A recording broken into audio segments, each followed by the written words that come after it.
Once upon a time, in a lush forest where sunlight danced through emerald leaves, lived a curious girl named Elara.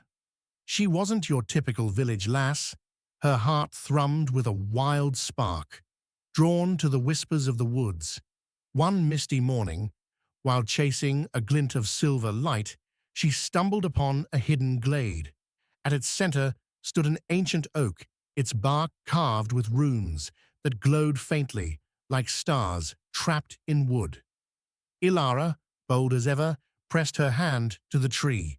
A warm pulse shot through her, and the glade shimmered, revealing a tiny, winged creature, no bigger than a sparrow, with skin like moonlight and eyes like polished obsidian.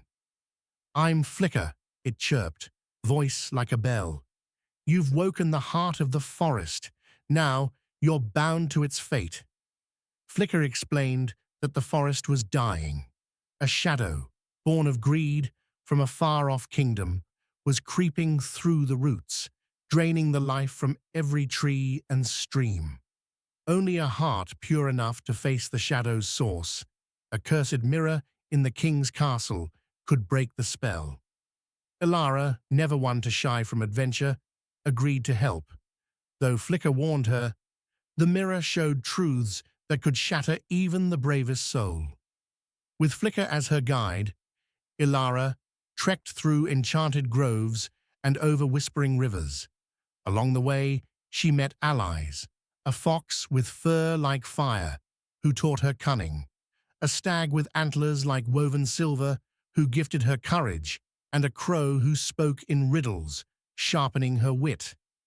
But the shadow wasn't idle. It sent thorny vines and howling winds to stop her. Elara pressed on, her spirit unyielding. At the castle, guarded by knights with eyes like empty wells, Elara slipped inside, cloaked by Flicker's magic. In the highest tower, she found the mirror, its surface swirling with inky darkness. It spoke, offering her power, riches, and every desire she'd ever buried. Elara saw visions of herself ruling kingdoms, but also her village burning, her forest withered. The mirror's truth was cruel.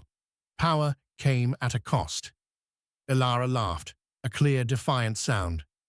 "I don't want your gifts," she said. "I want my home to live."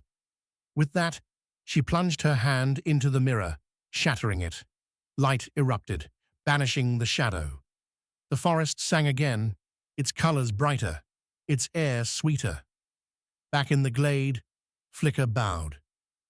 "You faced your truth and chose the harder path," it said. "The forest is yours now, as much as you are its." Elara returned to her village, forever changed, carrying the forest's heartbeat in her own. And though she lived simply, tales of her courage grew, whispered by leaves and carried by the wind. And they all lived happily ever after,